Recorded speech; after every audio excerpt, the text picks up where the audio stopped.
Tous derrière les grenats en regardant le Graouli Mag avec les centres Leclerc de Moselle.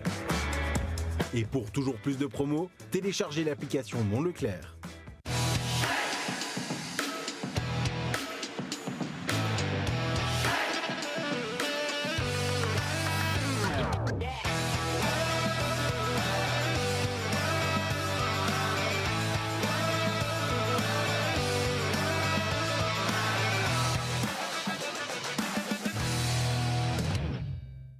Battu par une équipe remaniée du Paris FC, le FC Metz est à rien d'une relégation en Ligue 2 et semble avoir puisé dans toutes ses réserves possibles après match. Après la 21e défaite de la saison, Frédéric Arpinon s'est arrêté en zone mixte. Le directeur sportif du club grenat reconnaît une saison difficile depuis le dernier exercice et reste déterminé à agir dans l'intérêt du club, quitte à partir si nécessaire. Bonjour à toutes et à tous, bienvenue dans votre nouveau numéro du Graouli Mag. On n'est pas passé loin du scénario tant redouté en début de saison. La Ligue 2 se rapproche à très grands pas et pourrait être validée dès la semaine prochaine.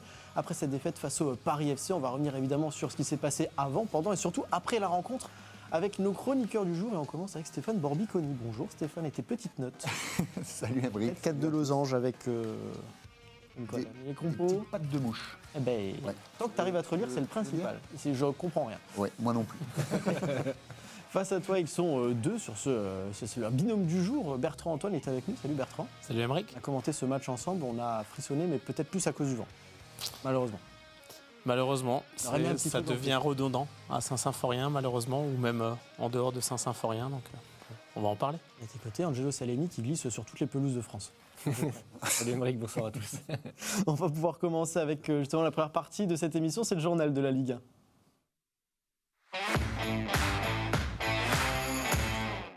Retour donc sur cette rencontre de la 30e journée de Ligue 1 entre le FC Metz et un Paris FC remanié. Bertrand, c'est un petit peu le constat qu'on a le plus eu en commentant ce match.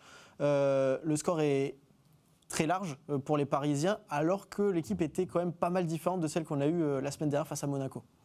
Oui, et j'avais eu la chance d'assister à ce match-là.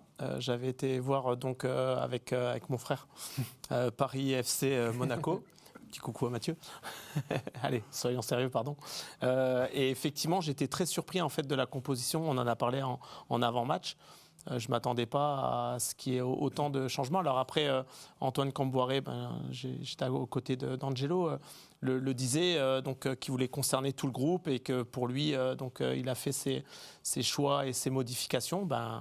Bravo à lui, en tout cas, au vu du résultat de cette rencontre-là. Mais ce qui est assez surprenant quand on voit le match aller et le match retour, c'est donc le Paris FC est dans cette capacité d'aligner 9 joueurs différents. Et là, je me dis, mais ils ont une force de frappe qu'on n'a pas, en fait, forcément, par rapport à la qualité du groupe. En plus, il manquait des joueurs importants, hein. Maxime Lopez, Lesmelou, Simon, Crasso. En plus de cela, ça montre en fait tout l'écart que le FC Metz a pu accumuler au fur et à mesure des mois, en fait, tout simplement. Et on l'a vu passer à l'écran la composition du FC Metz qui avait aussi quelques absences. Il a donc fallu encore une fois bricoler un petit peu, notamment sur ce poste de latéral gauche. Maxime Collin n'était pas là pour faire un petit peu, on va dire, illustrer ce que tu viens de dire. C'est vrai qu'en face, Borby, le FC Metz lui est arrivé avec les mêmes armes que depuis le début de la saison, mais ça n'a pas suffi, même que bientôt par de plafond de verre.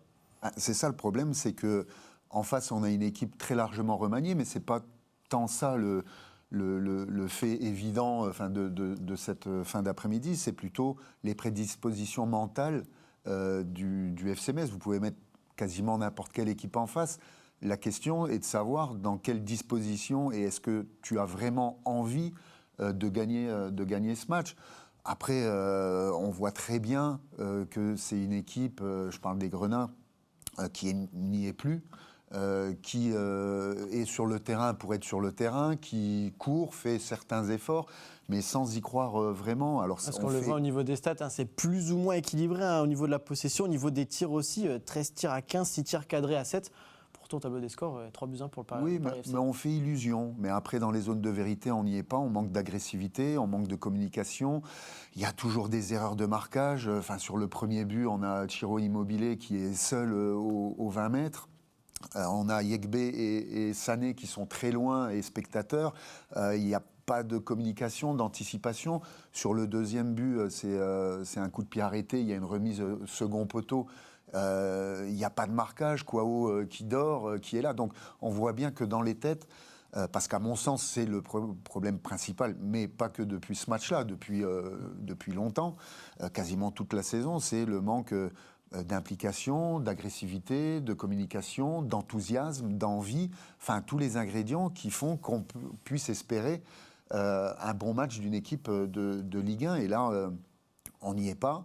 Après, on parle toujours, est-ce que c'est un manque de qualité ou pas ? Bon, tout est lié. Je veux dire, la marche est beaucoup trop haute, même contre une équipe bis du Paris FC, parce que tout simplement, on est spectateur. Et puis, alors, parfois, on fait illusion, comme je disais tout à l'heure, mais quand je regarde le match, je me dis toujours à quel moment on va avoir cette absence, cette inattention qui va nous coûter un but, et malheureusement ça arrive toujours pendant un match. Très rapidement, avant de revenir sur les buts, c'est vrai qu'on l'a dit dans l'émission, tu le disais Bertrand, Antoine Comboiré a envie d'impliquer le plus de monde possible, ce qui nous fait en jeu nous poser quelques questions sur certains dossiers. Il y a Terry Yegbe qui revient dans le 11 de départ, j'ai presque envie de dire on ne le voit pas venir, ce genre de choses. C'est aussi le problème de cette équipe du FC Metz, c'est que là il faut construire, finalement c'est Michel Mboula qui est à gauche et Terry Yegbe dans l'axe.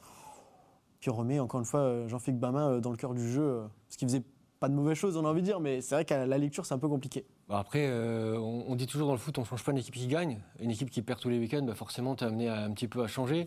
Il y a eu une séquence pas inintéressante, je pense au match contre Toulouse, offensivement, Rennes, Nantes, où on se dit peut-être qu'on a trouvé un peu de certitude dans l'animation au milieu de terrain avec un duo Bamin-Desminguet. Il y a eu le changement ensuite à Marseille, de nouveau 3 buts encaissés. Hier, ça me paraissait logique d'aligner Bamin-Desminguet dans l'axe. Malheureusement, ça fait toujours 3 buts encaissés. C'est une constante, comme tu l'as dit, Stéphane. On se demande toujours le moment où il y aura ce petit oubli, cet énorme oubli, j'ai envie de dire, le 2-1. Et, on a la 30e journée, on a des erreurs défensives comme si on débutait la saison. Ça me paraît compliqué. Voilà. Il n'y a même pas une classe d'écart avec cette équipe du Paris FC, juste ce qu'il faut pour gagner le match un petit peu tranquillement, ce qui montre que le FC Metz, ce FC Metz-là n'a jamais été au niveau de la Ligue 1. On va revenir justement sur les buts et on parlait de ce début de match. Bertrand, on l'a dit dans le commentaire, quand est-ce que cette équipe du FC Metz peut craquer ?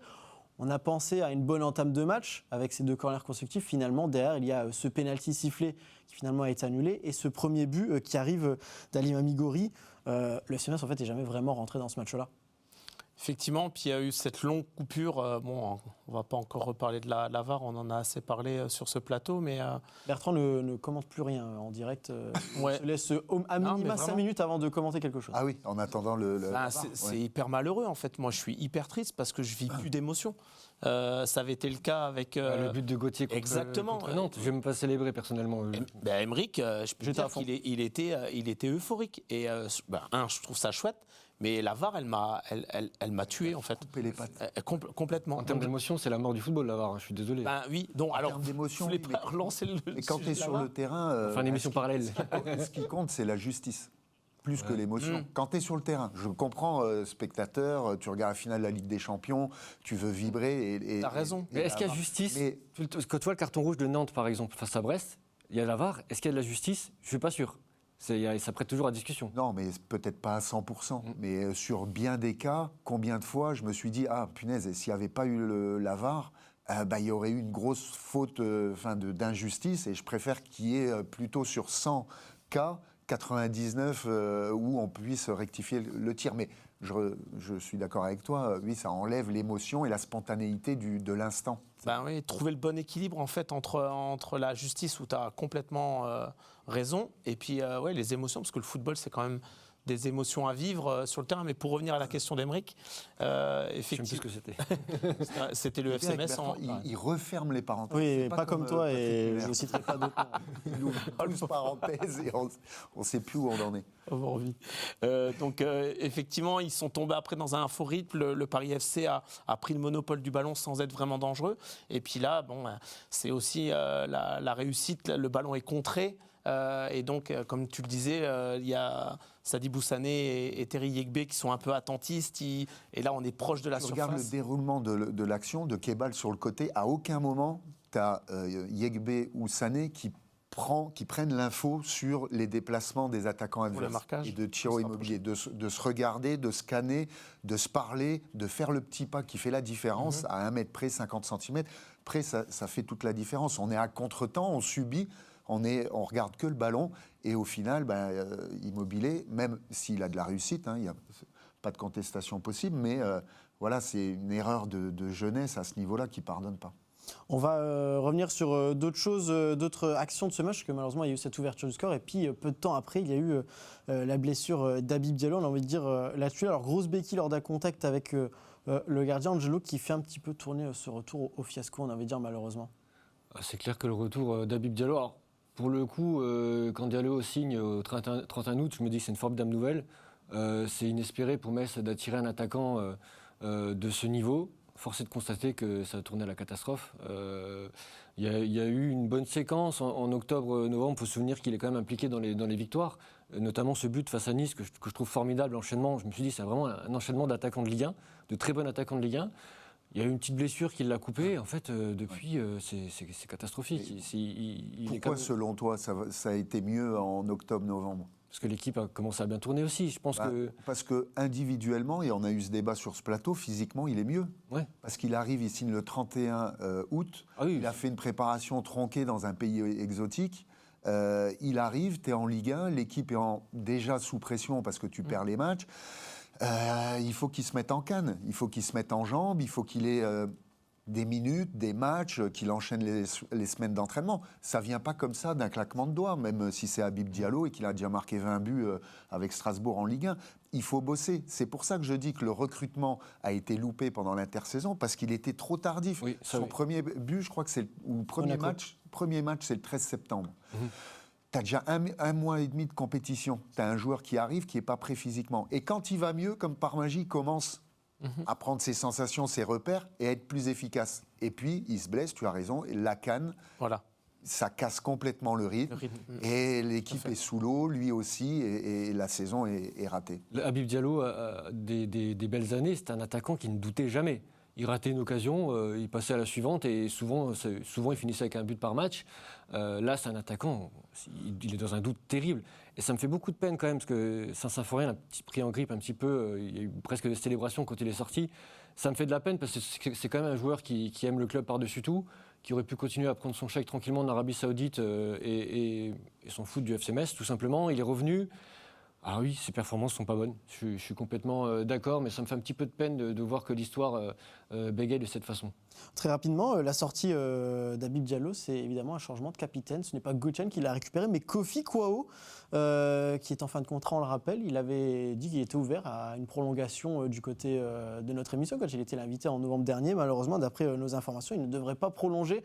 Ça va faire partie des joueurs qui, eux, vont manquer. Autant Abio peut être pris un petit peu en grippe, autant Kofi Kouao, c'est un petit peu le chouchou des supporters.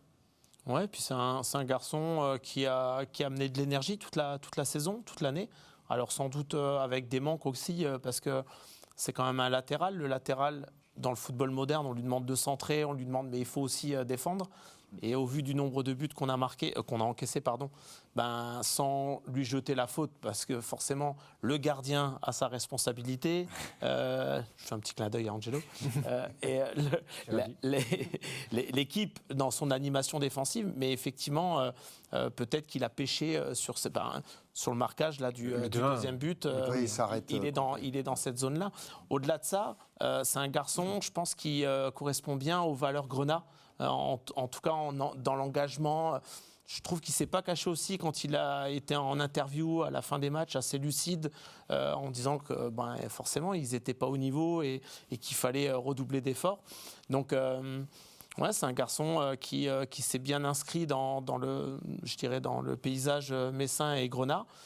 Maintenant, effectivement, lui, il aspire peut-être à d'autres choses, pas envie de retourner en Ligue 2, la Ligue 2 qui va pointer le bout de son nez, malheureusement, une nouvelle fois. Il y a un attaquant qu'on a un peu plus vu avec ce changement, c'est Georgi Gvitaia. Angelo, très rapidement, un ballon, un but, c'est une entrée en jeu express, mais c'est vrai qu'on le verra aussi un peu par la suite au niveau des stats, c'est un de ceux qui avait montré un petit peu plus d'envie dans ce match. Alors peut-être qu'il a envie de saisir sa chance. On ne l'a pas trop vu depuis cet hiver. Il y a eu Lens, mais bon, très compliqué de t'imposer quand tu joues sur la pelouse de Lens. Plutôt qu'envie, je parlerais de détermination. Il arrive, il est frais. Finalement, il n'a pas eu tous ces mois de souffrance qu'ont ressenti ses partenaires. Il arrive, il a envie de mordre dedans et sur son premier ballon, la petite réussite que les défenseurs du Paris FC se trouent, il la met au fond. Donc c'est très bien. C'est un attaquant qu'on a peu vu, qui a un profil quand même intéressant, je trouve, dans la combativité et tout. C'est pas un attaquant hyper adroit dans la construction du jeu, mais il a le poids, le physique pour embêter les défenseurs et c'est très bien qu'il ouvre son compteur de la sorte. Et c'est 37 ballons touchés, un but, 100% de tirs cadrés, un 4 frappes sur 4. Malheureusement, ça ne fera pas 4 buts, on l'aurait aimé en tout cas. 43% de duels gagnés, 74% de passes réussies, ce qui permet au FC Metz à la mi-temps de revenir tout de même sur un score de 1 but partout. On pourrait se dire, alors Borby, avec un match nul à la mi-temps sans avoir été flamboyant, tu peux te dire, ça élève un petit peu ton niveau de jeu, tu peux peut-être espérer quelque chose de ce match. Malheureusement, la deuxième période, en fait, le FC Metz a tout simplement coulé. Oui, ça traduit aussi une fragilité mentale, ce que j'expliquais tout à l'heure, c'est-à-dire qu'il n'y a rien de solide dans les prestations, malheureusement, parce que quand tu es dernier, et largement dernier, depuis quasiment la première journée de championnat, c'est un calvaire dans les têtes. Je crois que tu es sorti une seule fois de la zone de relégation, c'est quand tu gagnes contre Nice, où tu finis 14e. Après la série de 3 victoires de suite. Mais c'est loin. Maintenant, c'était en début novembre. Début novembre. Donc, dans les têtes, quand tu es sur le terrain, qui plus est à domicile, tu as une certaine pression et ça ressemble à un chemin de croix. Donc, on se dit, quand tu n'as pas la confiance, pas les repères individuels et collectifs, tu as une fragilité. Tu dis, ouais, c'est bien, tu as fait une bonne mi-temps, mais il suffit d'une accélération des adversaires pour être mis à mal et puis concéder un but, soit sur un coup de pied arrêté ou une phase adverse. Donc c'est cette fragilité qui fait qu'il n'y a rien de solide. Et malheureusement, on le sent aussi, nous, en tant qu'observateurs ou dans les tribunes. De toute façon, quand tu perds autant de matchs de suite, forcément, dans les têtes, c'est compliqué. Il n'y a pas la confiance. Il n'y a pas le lien un petit peu entre les coéquipiers. Moi, je vois beaucoup les attitudes des uns et des autres, et même Kofi Kouao, ça serait, je pense, une grosse perte pour le club, et dommage qu'il ne prolonge pas, parce qu'il a cet enthousiasme, il a ce feu un petit peu en lui pour haranguer ses partenaires, même si tout n'est pas parfait. Mais même là, il était éteint. On sent des joueurs qui sont éteints. Il y a un petit Tchachvili qui fait des chevauchées solitaires.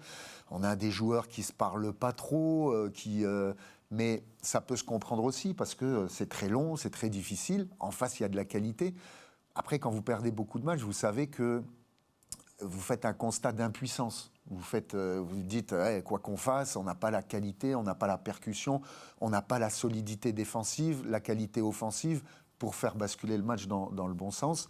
Et que ce soit Paris FC ou n'importe quel autre adversaire, c'est un petit peu tout le temps la même musique qui se répète.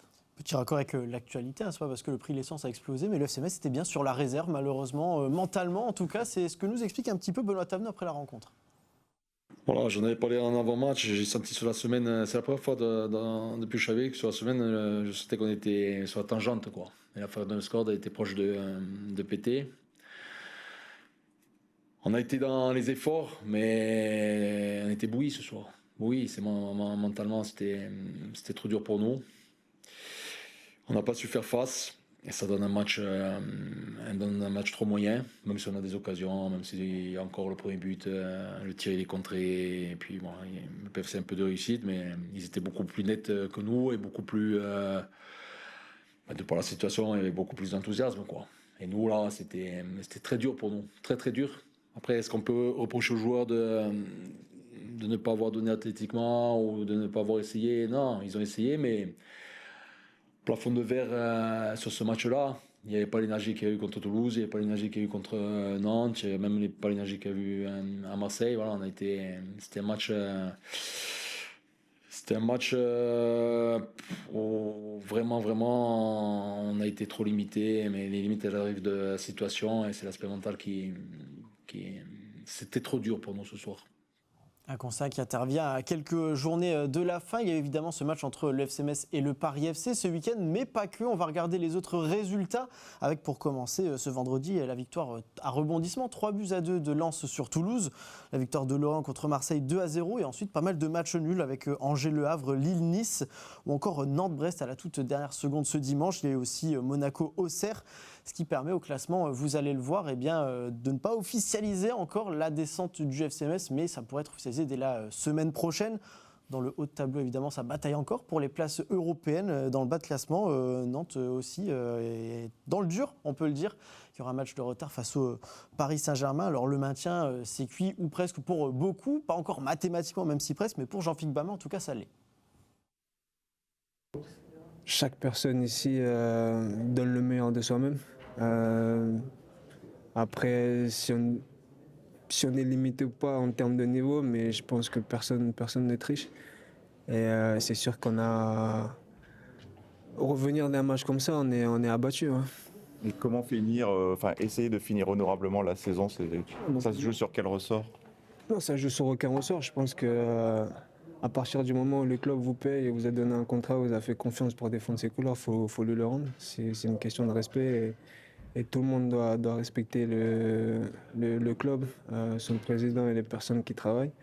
Donc c'est de finir honorablement et défendre les couleurs du mieux possible. Ouais, je pense qu'à partir du moment où tu n'as pas gagné depuis janvier, aujourd'hui tu perds encore à pas se voiler la face. Hein. Pour moi et pour beaucoup de personnes, c'est fini. Maintenant, il faut bien finir. Il faut essayer de gagner un match déjà pour nous donner un petit peu de confiance et un petit peu plus de fraîcheur mentale et ensuite aller de l'avant. Angelo, qu'on nous annonce cette descente, là, se raccrocher derrière le mathématiquement, c'est plus viable en fait, qu'on passe à autre chose désormais. Je pense que personne ne tombe des nues en disant ça. Ça fait un moment qu'on n'y croit plus. Plusieurs semaines, j'ai envie de dire. Voilà, effectivement, il faudrait prendre 12 points. Espérer que les autres perdent tout. Ouais, espérer que... Soyons raisonnables. Pour faire les barrages. On sait que le FC Metz est en Ligue 2. C'est pas encore une vérité mathématique, mais ça va le devenir très très vite.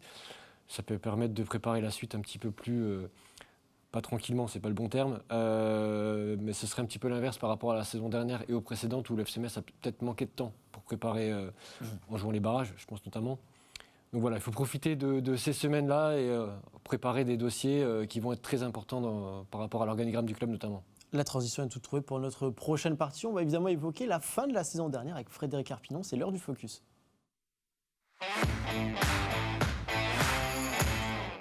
Et après la 21e défaite de la saison du FC Metz en Ligue 1, Jean-Philippe Bamin s'est arrêté, mais également Frédéric Arpinon, le directeur sportif du FC Metz, est revenu un petit peu sur la situation du club. Je vous propose de l'écouter. On va réagir tous ensemble sur différents points de son entretien.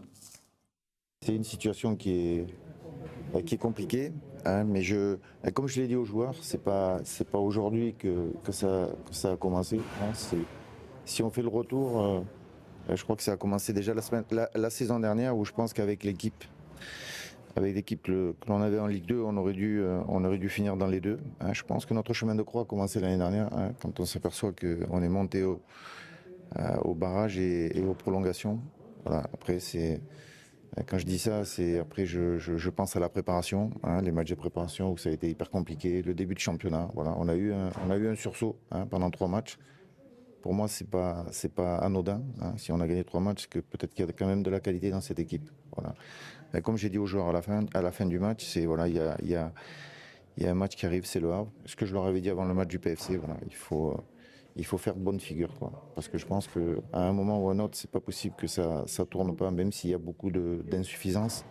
Mais la situation fait que c'est pas simple pour les joueurs, quoi. Voilà, quoi. Voilà un peu ce que j'ai dit aux joueurs et ce que j'ai à vous dire. Puis après, écoutez, il faut finir la saison comme il faut, hein, ne serait-ce que pour le club. Je pense au président, à Hélène Schroub, et même si c'est difficile aujourd'hui, mais même aux supporters, parce que je sais que quoi qu'il arrive, ils vivent mal la situation, quoi. Voilà, quoi. Voilà. Vous voyez les banderoles qui sont déployées aujourd'hui en tribune Est, vous imaginez que le président est affecté par ce... Bien sûr qu'il est affecté. Bien sûr qu'il est affecté, et ça me fait mal pour lui.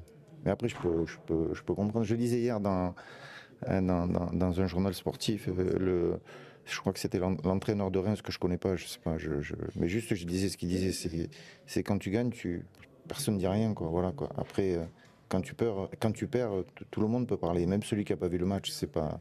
C'est comme ça, quoi. Voilà. Après, il faut assumer, mais c'est vrai que bien sûr que ça me fait mal pour le président parce qu'il mérite pas ça. À quel moment vous vous êtes dit on n'arrivera pas à surmonter, on n'arrivera pas à passer outre? Jamais, même avant le match, j'y croyais encore. Même avant le match, j'y croyais encore. C'est pas, tu te dis que parce que bon, j'ai quand même joué au foot et j'ai passé ma vie sur les terrains de foot. J'ai un peu d'expérience et tu te dis qu'à un moment ou à un autre, ça va tourner, quoi. Voilà. Mais ça tourne pas. Après, je te dis, ce match c'est difficile pour les joueurs. Je peux pas reprocher quelque chose aux joueurs. L'avenir du FC Metz s'écrit en très gros pointillés. Et sur quoi on peut se baser pour la suite des aventures du FC Metz? Quand? Sur la fin de saison? Pour la saison prochaine déjà? La saison prochaine, je crois que, quoi qu'il arrive, vous le voyez, il y a des jeunes joueurs qui jouent. Et s'ils jouent, c'est pas pour faire plaisir à qui que ce soit. S'ils jouent, c'est qu'ils ont des qualités et qu'il y a eu du travail de fait. Voilà, je pense qu'il va falloir s'appuyer sur ça. Puis après, on va voir un peu comment ça va se passer. Mais quoi qu'il arrive, et ça fait un moment que je le dis, j'ai pas attendu d'être là devant vous pour vous le dire. Je suis pas inquiet pour le futur sportif du FC Metz, quoi. Voilà. Ce sera avec vous? Je sais pas. Et tant que je suis là, je vais tout faire pour que. Comme je l'ai dit à la fin, je vais tout faire pour que ça se passe bien. Après, on verra bien, quoi. C'est pas. S'il y a un moment pour le bien du club, il faut que je parte. Il y aura aucun souci. Mais quoi qu'il arrive, je lâcherai pas parce que c'est pas dans ma mentalité. On va revenir sur différents points dans cette entrevue en zone mixte. La première, Bertrand, les émotions de la saison dernière, des barrages, des playoffs, de la montée aussi. Est-ce que justement ça ne devrait pas motiver et souder des troupes? Il aurait préféré être dans les deux premiers. Alors évidemment, pour préparer la saison, c'est peut-être plus simple pour un directeur sportif. Mais ces émotions-là, si on peut les connaître, c'est bien aussi. On parlait justement tout à l'heure d'euphorie et de sentiments dans le football. Là, ça en faisait partie. Oui, et puis on en a parlé tous les deux. C'est vrai que on est passé par la petite porte parce qu'avant justement ces barrages, cette double confrontation contre Reims, il y a eu le match à Saint-Symphorien contre Dunkerque qui s'est joué sur 3 fois rien, on va dire, sur un coup de billard. Je crois que le but centre contré de Van den Kerkhoff et ça finit contre la 90e. Exactement. Donc, mais hormis cela, voilà, l'objectif était de monter. Le FC Metz a réussi à monter. Alors, il y a cette possibilité-là, effectivement, de terminer aux 2 premières places. Lorient et le Paris FC, je pense, ont mérité la saison dernière, au vu de leur saison, de monter directement. Mais comme on en parlait aussi, nous, sur ce plateau-là, on avait aussi imaginé, envisagé les barrages. C'est ce qui s'est passé. Bon, et puis après, il y a eu l'euphorie, les beaux moments, les émotions. Moi, je garde ça en tête, personnellement. Ouais. Et puis, une fois que la montée est validée, ben, on passe à l'épisode suivant. En fait, on voulait monter. On a réussi à monter, certes, c'est pas directement, mais c'était quand même. Mais ça, de toute façon, c'était écrit comme ça. Tu peux pas le changer. Et il faut prendre ça comme une opportunité, comme une force. Tu bats quand même Reims sur une double confrontation qui est pensionnaire de Ligue 1. Donc tu mérites ton ticket en Ligue 1. Que ce soit barrage, évidemment, tu préfères être premier ou deuxième et de monter directement. Ça te laisse plus de temps pour anticiper le mercato. Tu peux finir aussi 4e. Tu finis 3e, tu fais une bonne saison, tu as gagné sur le terrain ton droit de jouer en Ligue 1. Il faut arrêter la culture un petit peu de l'excuse à chaque fois, mais si on avait su, si on avait... Bah, oui, bon, c'est comme ça. Après, je me souviens, le soir, c'est passé, Bebs, déjà d'une, et de 2, bah, il faut avancer, il faut prendre ça comme une force. Tu bats Reims. Bon, ben voilà, ça c'est fait. Maintenant, cap sur la Ligue 1. Il faut avoir un discours clair, un discours fort, un discours engageant, motivant pour les joueurs, pour les futurs recrues, pour les supporters, pour en interne, pour toutes les strates du club. Il faut arrêter de dire ouais, oui, mais on est monté, mais monté trop tardivement. Il y a d'autres clubs qui sont montés tardivement, qui ont fait des mercatos cohérents et qui se sont maintenus derrière. Je veux dire, après, il ne faut pas se cacher derrière son petit doigt. Et à un moment donné, dans toutes les composantes du club, il faut se remettre en question.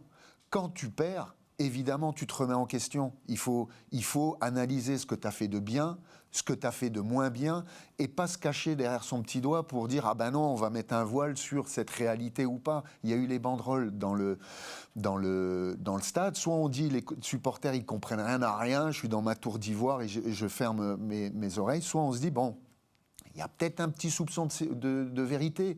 Il y a peut-être, dans les banderoles, on fait 7 descentes en 15 ans. Il y a 7 descentes. Pourquoi ? Il y a pire défense, pire total de points, pire série. Alors, on reviendra dessus jeudi donné, prochain, justement, à l'UFCMS qui permet de passer une saison où il va battre tous ses records, mais pas dans le bon sens. Oui, mais il y a des causes, Aymeric.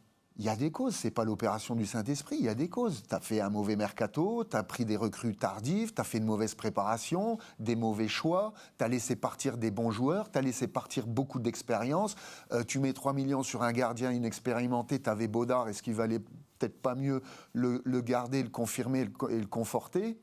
Peut-être garder un attaquant, un arrière-gauche. Tu commences le championnat un petit peu de manière aléatoire, tu n'as aucune sécurité, les matchs amicaux, les matchs de préparation t'ont amené aucun repère, aucune force collective.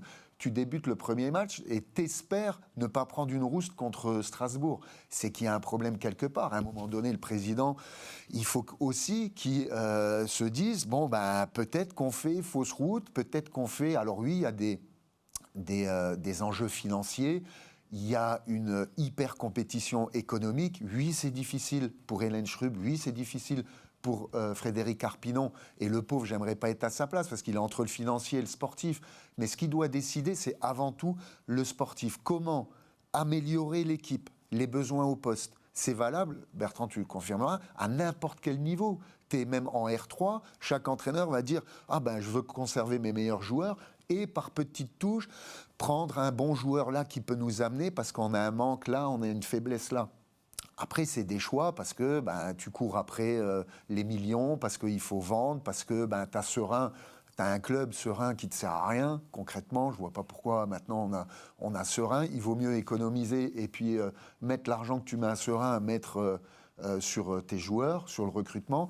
Peut-être que Génération Foot, si c'est pour qu'on ait Alpha Touré ou des joueurs qui ne sont pas meilleurs que nos joueurs formés au cru, ici, est-ce que ça a un sens d'avoir Génération Foot ? Il vaut mieux, et je suis adepte du bon sens, de la cohérence, de la simplicité. Fais des choses simples. Un centre de formation, une équipe, améliore ton équipe. Au lieu de partir dans tous les sens, on va peut-être ouvrir un centre de formation en Géorgie, peut-être ouvrir à Shanghai. Non, simplicité, et on améliore les choses, et peut-être ça sera un petit peu plus cohérent. Justement, tu parles du centre de formation, Angelo.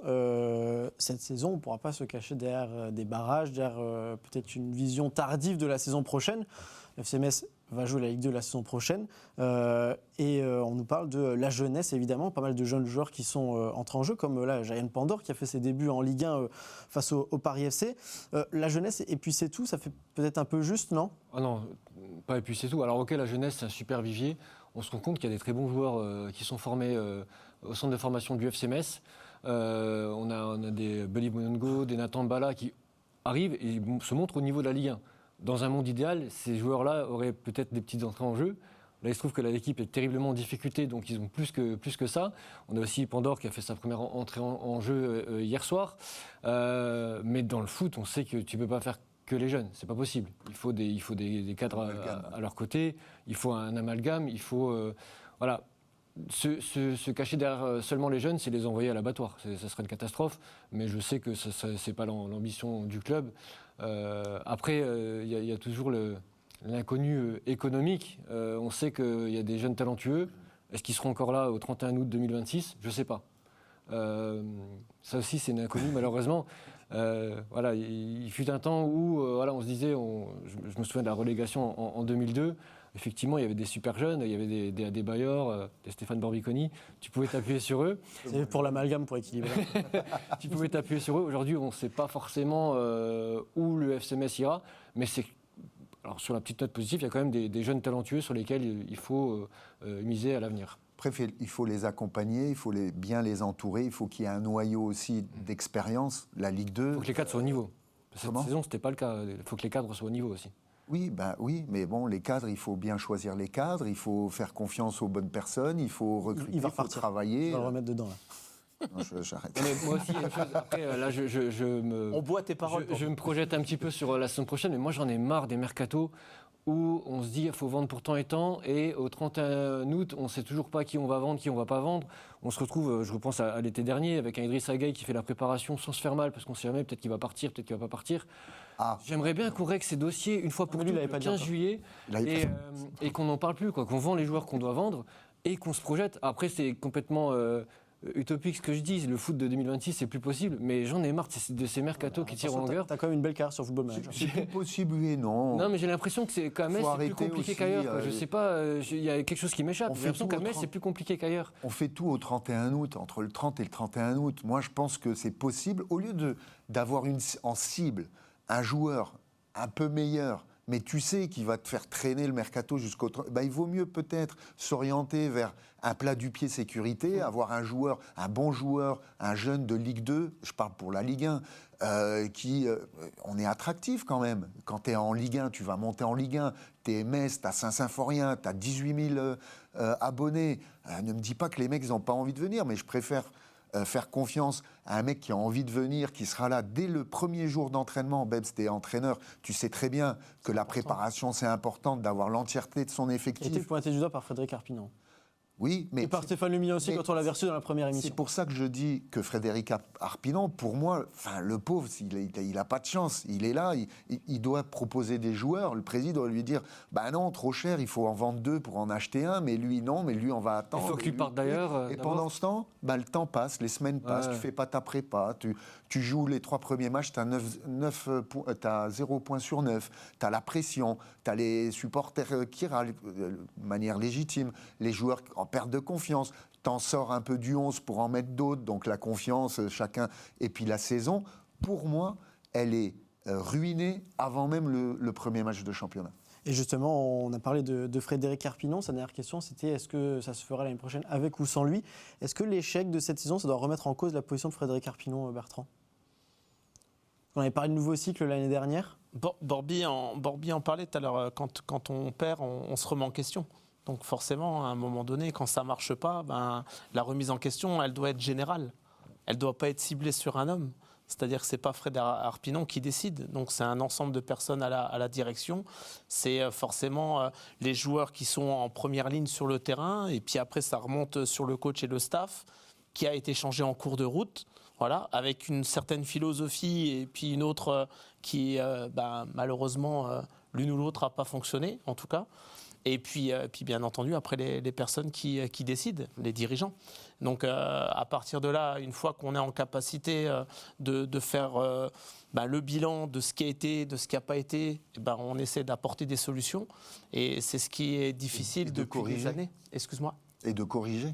Clairement, mais le problème c'est que les années se suivent et puis à chaque fois on repart. Alors c'est ça, c'est toi qui parlais de cycle. Du coup, j'ai utilisé ça. Alors je sais plus, l'un de vous deux m'en a pas. On part sur un nouveau cycle avec Stéphane Lemignon l'année dernière. Ah mais tous les 2 ans, c'est le problème. Et tous les 2 ans, tu démarres un nouveau cycle. Sauf qu'à 1 an et demi, t'arrêtes. Et non, il faut laisser un projet. Pour moi, à minima, c'est 3 à 5 ans. Ouais. Sauf que dans le football moderne, la stabilité. Exactement, parce que comme tu le dis à juste titre, Borby. Tu corriges, tu ajustes, et là, le problème, c'est qu'on repart de 0, et parfois même pas de 0, on repart de -10, -15, -20. Au FC Metz, tous les cycles, c'est tous les 2 ans, parce que tous les 2 ans, toutes les années, tu es dans une autre division. Il y a eu le cycle Bologna-Dressi, le cycle Lemignon. Parce que tu perds trop de joueurs, tu perds trop tes éléments forts. On avait la sensation d'être au début d'un cycle avec Stéphane Lemignon, parce qu'on avait l'alignement un petit peu des planètes avec Fred Arpinon, qui connaît bien la maison, qui était joueur ici, qui est investi dans sa tâche. Stéphane Lemignon qui fait jouer son équipe, enfin un peu de spectacle. Mathieu Hudol qui était là. Je fais le rebours un petit peu de la saison. Voilà, après, c'était urgent de rien changer, en fait, d'améliorer. C'est ça aussi qui est passionnant dans le foot. De renforcer. Mais le cœur du réacteur, ça doit être le sportif. Le sportif conditionne, détermine tout. C'est-à-dire que tu vas avoir les besoins au poste, tu fais des réunions, je suppose qu'ils ont fait des réunions, mais comment tu peux ne pas anticiper? Tu as Mathieu Hudol qui part, on n'a pas d'arrière-gauche. Tu as Balo-Touré qui vient trop tard. En plus, avec des antécédents médicaux où il n'a pas trop joué, et tu n'as pas d'arrière-gauche. Il débarque en septembre en plus, après une saison. Ça, tu le payes, Angelo. Je suis désolé. Non, mais ça, Franchement, tu fais bien le pointer du doigt. La gestion du cas Udol, c'est une catastrophe. C'est facile de dire c'est compliqué, il est parti, il a fait des pieds et des mains pour partir, mais ça fait 1 an que tu sais qu'il doit partir. Ça fait 1 an que tu n'as pas planché sur un plan B. Tu fais venir un Yanis Lawson qui n'a pas. Alors, Yanis Lawson, c'était pour l'avenir. Il n'y a pas de souci avec ça. Au final, il se retrouve avec 0 minutes en Ligue 1, alors que des gamins de 16 ans ont joué en Ligue 1. Donc, c'est quand même qu'il y a déjà un souci là-dessus. Franchement, tu avais de quoi anticiper, donner le bon de sortie à ton capitaine que tu l'avais promis 1 an auparavant. Et voilà, recruter un latéral gauche. L'anticipation, c'est le travail des dirigeants. Tu dois anticiper, tu dois avoir un coup d'avance, tu dois avoir. Tu savais depuis 1 an qu'il voulait partir. Au niveau offensif, tu débutes la saison en Ligue 1, tu es beaucoup plus faible qu'en Ligue 2. Tu as perdu Idrissa Gueye, Sabali, c'est le bras de fer. Tu as Titiashvili, il découvre. Tu as Bouachvili, il découvre aussi. Tu as Brian Maggio, il a 16 ans.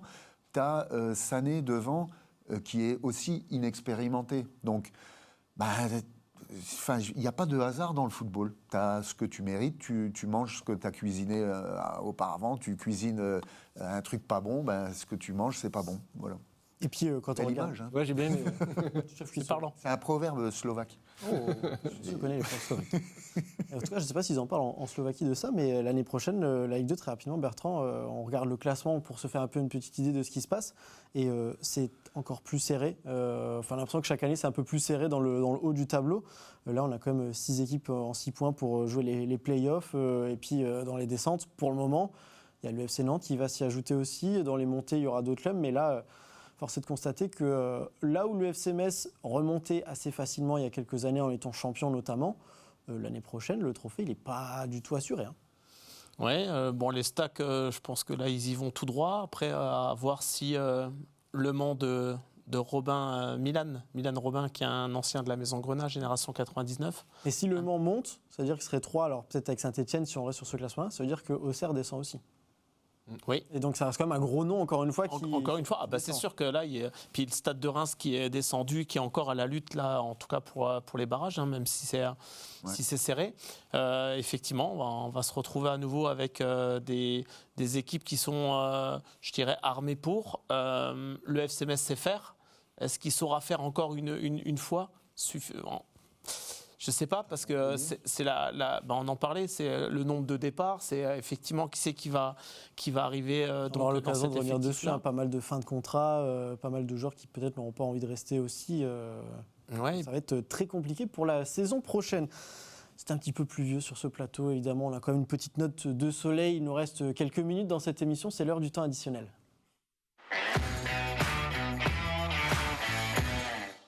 Et si au niveau de l'équipe première, ça ne va pas, on peut regarder peut-être un petit peu ailleurs. Et au niveau de la réserve, ça va un petit peu mieux. Deuxième victoire consécutive pour les hommes d'Abasba face au coéquipier d'un certain Ludovic Butel. Ça doit vous dire quelque chose, Angelo. On parlait des jeunes tout à l'heure. Voir qu'ils sont en train de peut-être enchaîner un petit peu, de reprendre un petit peu de confiance pour la saison prochaine. On prend. Et puis surtout, c'est bien de voir cette équipe qui ne descendra pas en dessous du niveau national. C'est clair, c'est un impératif parce que descendre en R1, c'est vraiment une énorme fausse note pour un club professionnel. C'est une bonne chose. L'équipe va mieux. L'équipe a retrouvé aussi son capitaine, Thairis Dos Santos, qui a fêté sa première titularisation depuis l'incident de Grand Montana. C'est une bonne chose. L'une des raisons d'ailleurs pour lesquelles le FC Metz est parti avec un groupe à 19 contre le Paris FC, c'est qu'il ne fallait pas non plus appauvrir l'équipe réserve. Donc ça a porté ses fruits, c'est une bonne nouvelle. Attention, parce que si vous lisez le classement et si vous avez bien regardé les résultats des équipes du bas, tout le monde a gagné en bas.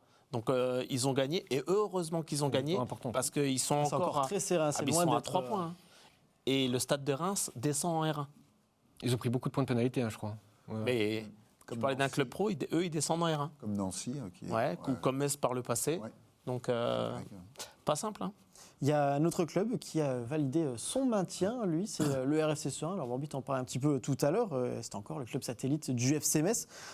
Une défaite, certes, face au leader. Invaincu cette saison, tout de même. Mais le RFC Serein conserve sa 11e place au classement en Challenger Pro League. C'est sa meilleure saison depuis 3 ans, avec 35 points. Et ce maintien, Bertrand, il y a des joueurs qui vont revenir, de près notamment. On pense à Edouard Soumabat qu'on a reçu en interview il n'y a pas très longtemps. Il y en aura d'autres qui ont été prêtés par le stade. Peut-être des joueurs à aller chercher aussi pour cette Ligue 2 l'année prochaine. Mais tant que le RFC sera là, il faut que ce soit un niveau quand même, on va dire que la deuxième division, c'est la limite du raisonnable. Oui, et alors ils ont bien terminé, ils ont eu une belle série, ce qui fait qu'effectivement ils sont sortis d'une zone trouble et difficile. Pour parler d'Edouard Soumahabad, j'espère que ça sera un prêt concluant, comme l'a été Georges Mikotadze, comme l'a été Mathieu Hudol, entre autres, pour ne citer qu'eux.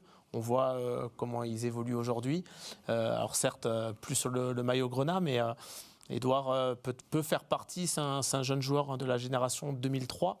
Donc j'espère pour lui qui fera briller Saint-Symphorien et l'équipe Grenat. Et puis c'est vrai que là tu te questionnais à juste titre, Borby, sur l'intérêt de Serein. Au moins s'il sert à ça, c'est à minima. Mais c'est vrai que ça a été compliqué depuis de nombreuses années de pouvoir faire émerger les potentiels pour qu'ils puissent revenir chez nous et que ça puisse servir le FC Metz. On va sortir un petit peu des sphères du FC Metz et je vais me tourner vers toi, Borby, évidemment. On va parler un petit peu de l'US Thionville-Lusitanos, le retour dans le monde professionnel. La Ligue 3, désormais, pour les hommes de Julien François. Alors, un match nul contre Colmar, certes, mais ça leur permet d'être champions et de monter. C'était dans les objectifs du club, à un moment donné, de monter peut-être un peu plus tôt que prévu, mais néanmoins, maintenant qu'ils sont là, ça va faire partie des clubs encore plus à suivre l'année prochaine et qui pourraient peut-être justement profiter de ce qui se passe du côté de Metz au niveau des supporters. On en parlait déjà, on avait déjà eu ce débat sur le plateau. C'était l'objectif, oui, du club dès le début du projet. Le président François Ventrici souhaitait que le club accède au niveau national. C'est devenu Ligue 3 l'année prochaine. Entre-temps. Et qu'il y aura la VAR. Mais c'est une ascension fulgurante et méritée, amplement méritée. Ils ont fait une saison vraiment extraordinaire, avec un staff de qualité, un coach que tout le monde connaît et un adjoint qu'on regrette. J'apprécie particulièrement et qui vient d'être pris d'ailleurs, et j'en suis très content, au diplôme d'entraîneur professionnel de football. Donc il a eu la décision aujourd'hui, mais c'est mérité aussi pour lui parce que c'est un gros bosseur, amoureux du football, et puis après il a d'énormes qualités pour emmener cette équipe le plus haut possible. Et tout à l'heure on parlait, pour faire un peu le comparatif avec le FC Metz, la simplicité. C'est un club qui travaille bien, chacun y a sa place, chacun sait ce qu'il doit faire. Il y a un président qui est très intelligent parce que il sait ce qu'il peut faire, il sait la limite un petit peu de ses compétences dans le football. Il a d'énormes compétences, mais il s'appuie sur des personnes de qualité. Et ça, c'est aussi une preuve d'intelligence. Et du coup, quand chacun bosse bien dans son secteur, ça rejaillit sur toutes les strates du club. Donc c'est un club qui grandit, qui a encore du potentiel, parce que c'est une ville économiquement et au niveau de la population, un bassin de population qui est très dynamique. Il y a le Luxembourg pas loin, et puis tout simplement, ça travaille bien. Il y a de l'anticipation. Une mairie qui est derrière le projet aussi. Oui, Pierre Cuny, le maire, dès le départ, dès la fusion entre le FC de Thionville et les Portugais de Thionville. 2021 de tête 2020, 2021, ouais. Il y a 5 ans. On va pas donner de fausses infos. Oui, il y a 5 ans. Et tu as fait partie pendant quelques années, donc oui, ils en sont là aujourd'hui aussi, 4 ans, qui a contribué. R2, R1, N3, N2. Et puis voilà, ça bosse bien tout simplement. Et puis il y a de l'anticipation aussi pour se projeter sur la saison suivante. En essayant, on parlait de projets sportifs qui est au cœur des débats. Là, c'est le cas. C'est quel joueur on a besoin, à quel poste, doubler les postes, etc. Avec un petit défi quand même cette saison par rapport aux autres, c'est que là il y a le passage au monde professionnel qui va demander aussi pas mal de changements au sein même du club. On parle du stade, on parle des contrats, du nombre de personnes qu'il faudra peut-être employer. Il y a pas mal de petits changements aussi qu'il faudra prendre en compte, qui va amener de nouveaux défis, on a envie de dire. Oui, mais les changements, ils interviennent depuis 4-5 ans. Au fur et à mesure des montées, il y avait aussi la durée idéale d'un projet. Un cahier des charges imposé par la Fédé en termes structurels, d'accueil des visiteurs, en termes de stade, les lumières, le terrain, les salles antidopage, salles pour les arbitres. Il y a plein de... Je connais bien la salle antidopage. Ah oui,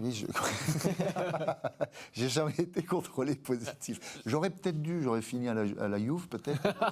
Très rapidement, Bertrand, il nous reste 30 secondes. Oui, je pensais qu'on avait Non, c'est la question que je me pose et puis après, on débattra. Ce sera une question ouverte et puis on reviendra dessus plus tard. Je vous propose quand même de la poser, sait-on jamais. J'y vais. C'est le centre de formation que pourra avoir Thionville avec leur nouveau statut. Donc voilà, question comment ils vont absorber ça et pour donner, continuer. Recruter, développer et donner la chance aux jeunes de la région de pouvoir jouer en pro et atteindre leurs rêves. Eh bien, réponse dans un voudrais prochain juste- épisode. Non. Si. Non, Si. c'est Je terminé. prends non, juste avoir une pensée émue pour Jean-Claude Alme, qui a disparu malheureusement la semaine dernière, qui était éducateur au FC, qui était entraîneur des gardiens, qui est une figure emblématique du football mosellan et lorrain et qui nous a malheureusement quittés. Donc j'ai une pensée pour sa famille et que, à titre perso, j'ai eu, comme beaucoup d'autres joueurs, en division d'honneur. À l'époque, il y avait les pros, la réserve et la division d'honneur, la 3e division du FC, de la 3e équipe du FC, pardon, et on l'avait en DH à l'époque, Jean-Claude Alme. Donc voilà. Tu as bien fait de me couper, c'est validé. Yes. Merci messieurs de m'avoir accompagné pour cette nouvelle émission. On arrive doucement à la fin, mais il en restera encore quelques-unes, dont celle de jeudi. On se dit à très vite sur Moselle TV.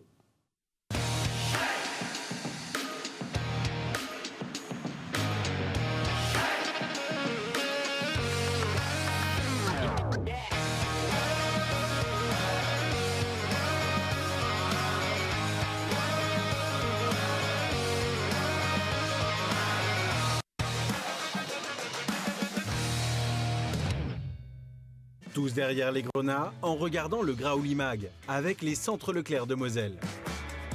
Et pour toujours plus de promos, téléchargez l'application Mon Leclerc.